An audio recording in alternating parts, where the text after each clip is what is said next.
Kepala desa itu mestinya kepala desa itu sudah melakukan sesuai arahan bupati. Sesuai arahan bupati. Yang saya tidak bolehkan dengan kepala desa adalah mengeluarkan surat keterangan yang untuk menggarap lahan baru, itu tidak boleh. Tapi kalau terlanjur kan udah boleh. Itu arahan bupati apa dilakukan kepala desa itu. Kalau ada arahan bupati, berarti sesuai dengan langkah program yang kita buat untuk menjalankan amanah Undang-Undang Cipta Kerja. Walaupun itu prosesnya juga panjang.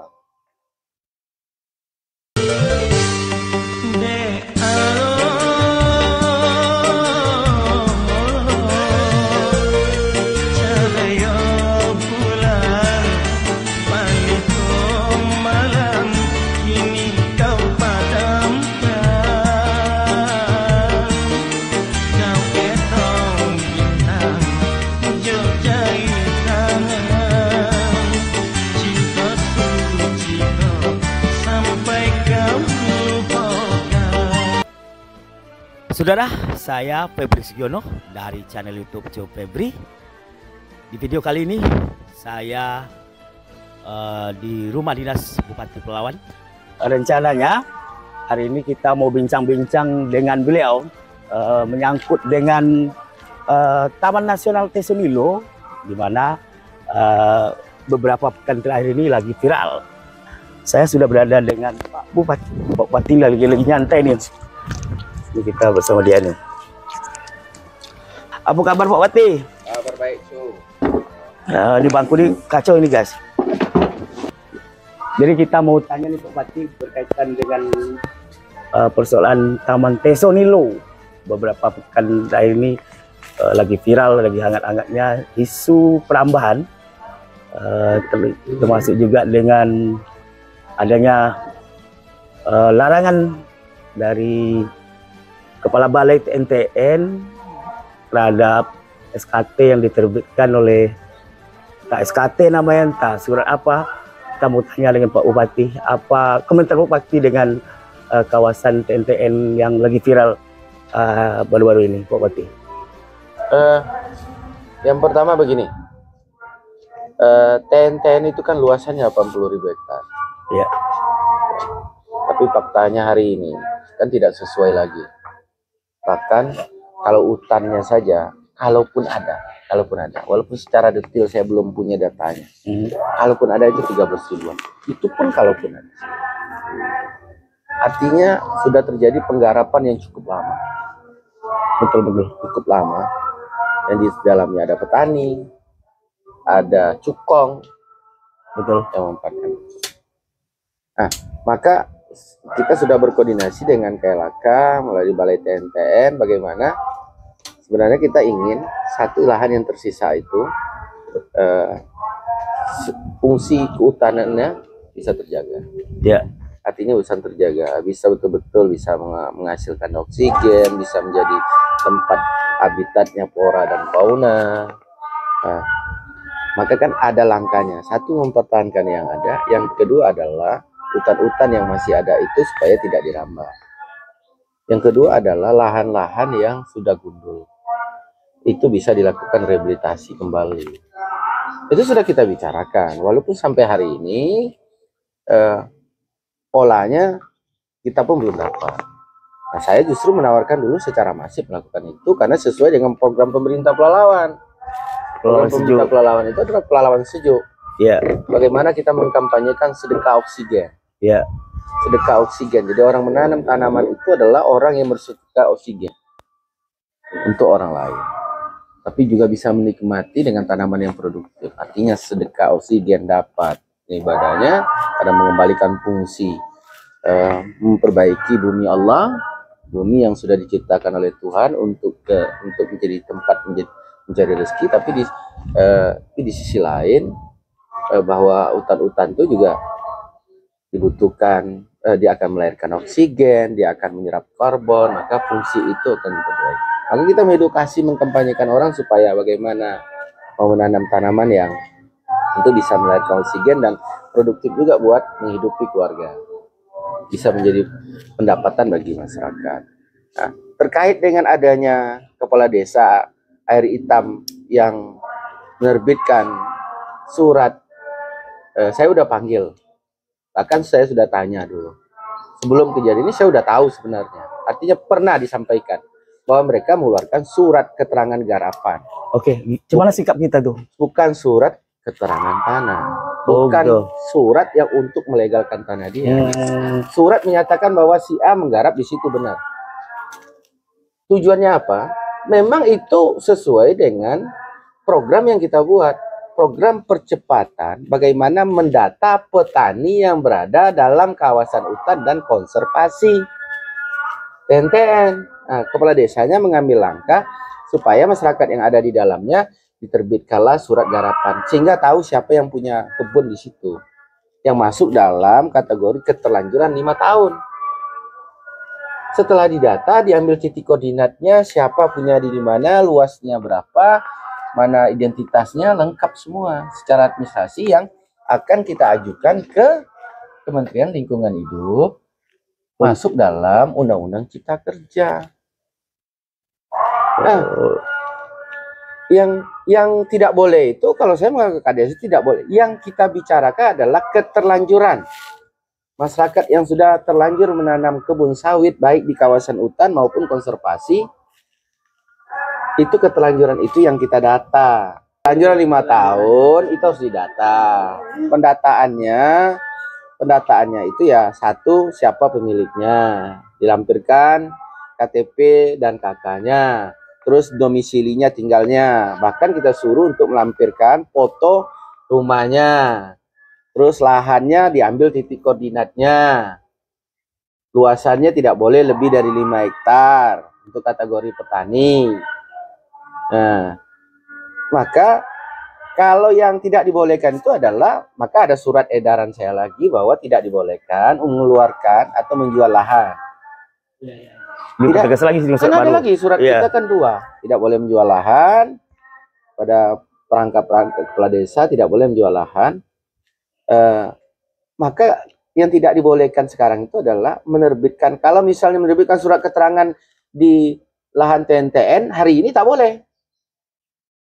Surat misalnya keterangan garapan di lahan baru atau misal lahan yang gundul atau hutan itu tidak dibolehkan. Tapi yang sudah terlanjur boleh dia menyatakan bahwa benar si A yang punya di situ, supaya kita pendataannya betul-betul datanya valid. Yang pertama. Yang kedua, sebenarnya saya pikir pemerintah juga diuntungkan oleh pendataan itu. Kenapa? Kalau terjadi kebakaran kita tahu siapa pemilik lahannya. Betul. Salah satunya kalau terjadi kebakaran pemilik lahannya siapa. Sehingga kita kan juga minta tidak boleh lagi pemilik lahan yang sudah ada, petani yang sudah ada menambah lahan dia. Ini sesuai data yang ada. Kalau data bertambah berarti dia ngambil nyuri lagi dia. Iya. Artinya merambah lagi gitu loh. Jadi apa yang dilakukan kepala desa, kalau dia masih di sawit yang sudah tertanam yang masuk dalam keterlanjuran di atas 5 tahun, surat keterangan garapan itu tidak ada masalah. Tidak ada masalah. Justru itu pendataan. Masuk dalam bagian pendataan. Yang tidak benar itu adalah tanah kosong dibuat surat keterangan garapan. Itu yang tidak boleh. Dan saya tanya kepala desanya, kamu ada buat begitu nggak? Saya tanya dengan dia, nggak ada. Menyampaikan tidak ada. Artinya surat keterangan garapan itu adalah lahan kebun sawit yang sudah tertanam.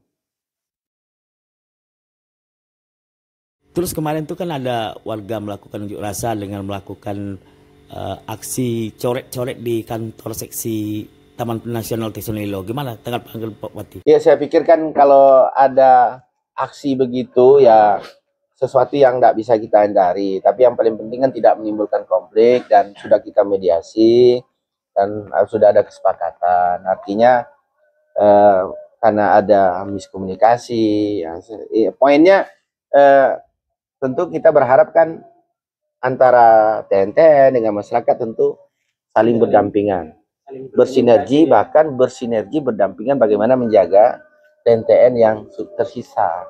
Jadi Taman Nasional itu. Masyarakat desa ya kalau masyarakat ya tentu saya harapkan tentu bisa tenang menghadapi ini, tetap menjaga kondusivitas, tidak boleh sampai merugikan orang lain, apalagi TNTN sendiri. Dan tidak boleh juga misalnya ya apa yang terjadi sudah, jangan sampai terjadi lagi, terulang lagi lah. Ya, kalau saya justru mengatakan pemerintah TNTN tuh mesti terima kasih kalau ada kades mau mendata. Kan data lainnya udah dapat kita. Artinya kalau ada keluar dari situ, TNTN udah tahu, ini berarti ada merambah lagi gitu loh. Selain yang sudah terdata ya. Iya. Artinya upaya yang dilakukan Kades itu membantu TNTN. Justru ikut membantu kan, Iya. membantu TNTN biar tahu datanya yang masuk ke air hitam itu berapa sih lahan yang dikelola oleh petani. Yang udah ketelanjuran. Yang kalau perlu kan ketahuan nanti. Oh, kalau ada di luar yang didata oleh kepala desa, berarti pemiliknya siapa? Berarti kan tidak jelas, bisa jadi cukong gitu loh. Iya. Artinya kan terima kasih kalau kades, saya perintahkan kades itu untuk mendata lahan petani. Jadi maksud dan tujuan untuk pendataan itu ya Pak ya? Iya dong. Ya. Saya kan nggak tahu sekarang siapa yang pemilik di situ sesungguhnya. Apakah semuanya itu petani atau tidak, kan saya nggak tahu. Maka kita klaster kan, mana yang petani, mana yang cukong. Nah, cuman kita kan konsentrasi ngurusin petani dulu. Saya konsentrasi ngurusin petani dulu. Karena cukong kan berbeda prosesnya dengan petani. Ya, gitu loh. Jadi sebenarnya kalau misalnya ketemu misalnya air hitam, ternyata 1.500 hektar yang masuk dalam TNTN contohnya gitu. Atau 1.000 hektar atau 500 hektar masuk dalam TNTN. Oh, ternyata berdasarkan plotting TNTN ternyata bukan 500 hektar, ternyata ada 2.000 hektar. Pertanyaan 1.500 hektar siapa yang punya? Punya data kan? Itu masyarakat sendiri tempatnya. Iya, mestinya saya pikir memang harus bergandengan tangan untuk menyelamatkan TNTN, harus bergandengan tangan untuk menyelesaikan ini, harus bergandengan tangan. Di satu sisi ada masyarakat yang sudah berdomisili di situ, yang sudah menggantungkan hidup di situ, tapi di sisi lain bahwa ini taman nasional harus kita pertahankan, kita jaga, kita lindungi, bahkan kita rehabilitasi. Bahkan di air hitam sendiri pemerintah desanya juga ikut kok. Saya cek, mereka ikut merehabilitasi dengan tanaman-tanaman kayu-kayuan. Ada tanaman jengkol, ada peta yang ditanam di situ, kelompok yang dibuat oleh pemerintah desa, masyarakat yang ada di air hitam. Itu loh. Jadi saya pikir selaku bupati saya support itu kalau memang kadesnya konsisten, tapi mengikuti arahan bupati, artinya mendata petani yang ada dalam kawasan. Bukan menyuruh orang membuat kebun baru lagi dengan memberikan surat keterangan garapan, itu pasti tidak dibolehkan. Tapi kalau yang sudah terlanjuran dari 5 tahun, saya pikir itu menjadi identitas saja, bahwa si A yang punya di situ, sehingga itu yang kita ajukan. Nanti diverifikasi faktual lagi di lapangan. Apakah benar si A yang punya. Tapi kalau dia punya kebun dan dia menggarap baru lagi, orang-orang kayak gitu tuh justru tidak kita bolehkan. Bahkan tidak kita usulkan dia. Kalau ketahuan, misalnya si A, dia sudah punya kebun di situ, misal katakanlah 2 hektar. Ya kan, terlanjur sudah 5 tahun. Didata oleh desa. Ternyata berdasarkan surat keterangan garapan dia membuka lagi tempat lain, orang itu yang harus kita, ya, TNTN juga harus tegas. TNTN harus tegas dan jangan dibagi ruang, dan aparat penegak hukum juga harus benar-benar. Saya pikir ini kerja sama-sama. Nah, saya juga nggak mau cukong-cukong. Saya justru jujur nggak ikhlas kalau TNTN itu dihancur, apalagi oleh cukong untuk kepentingan-kepentingan pemilik modal, pemilik duit. Kemana lagi kita akan menghasilkan banyak oksigen? Salah satunya ya TNTN. Walaupun kita punya lagi yang lain, Tanjung Kampar, kita punya lagi yang nama SM Perumutan. Tapi itu kan harus dijaga. Gitu. Ya, untuk TNTN pendataan itu sangat dibutuhkan. Kalau sudah ada pendataan baru kita potong. Kita udah punya data berapa sebenarnya yang masih real, yang tersisa hutannya berapa, dan yang belukarnya berapa, yang ditanami petani berapa, cukong berapa. Itu yang mesti dilakukan. Terus kan tidak boleh, jangan dibiarkan juga. Saya sudah menyarankan berulang-ulang kepada TNTN, bahkan langsung kepada menteri. supaya yang gundul-gundul ini, yang sudah menjadi belukar ini harus ada rehabilitasi secepat mungkin. Kalau tidak dilakukan, orang punya nafsu semua ingin nanam sawit. Siapapun hari ini. Sementara kita tidak mampu menjaganya secara utuh. Ya harus dilakukan rehabilitasi. Maka saya mendorong supaya melibatkan masyarakat untuk melakukan rehabilitasi. Sebenarnya kita sejalan dengan program Pelawan Sejuk. Nah, cuman kita berproses. Kan kami tidak bisa menyiapkan bibit sebanyak mungkin. Kalau perlu kan bisa saja lahan itu kita tanam jengkol, petai sebanyak-banyaknya, durian, mangga, apapun jenis yang produktif, udah dijadikan lahan orang miskin. Lahan orang miskin, tapi dia tetap menjadi fungsi kehutanannya, tetap terjaga. Menjadi lahan orang miskin.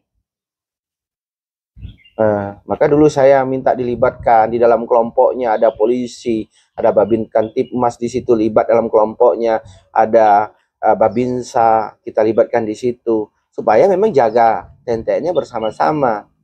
Dilibatkan dalam kelompok itu nanam jengkol rame-rame, nanam petai, tapi bukan sawit. Jadi harus ambil langkah, kalau tidak ya tidak jalan. Tapi saya udah berulang-ulang kali menyampaikan dengan TNTN. Sampai hari ini kita belum bisa MOU. Sampai hari ini kita belum MOU. Saya udah tawarkan. MOU di bidang apa? Ya MOU bagaimana merehabilitasi itu. Kemana bibitnya dibutuhkan berapa, siapa kelompoknya ada di situ. Nah, saya punya justru mimpi yang luar biasa di TNTN itu karena dia taman kan. Jadi bisa menjadi salah satu ekowisata di situ.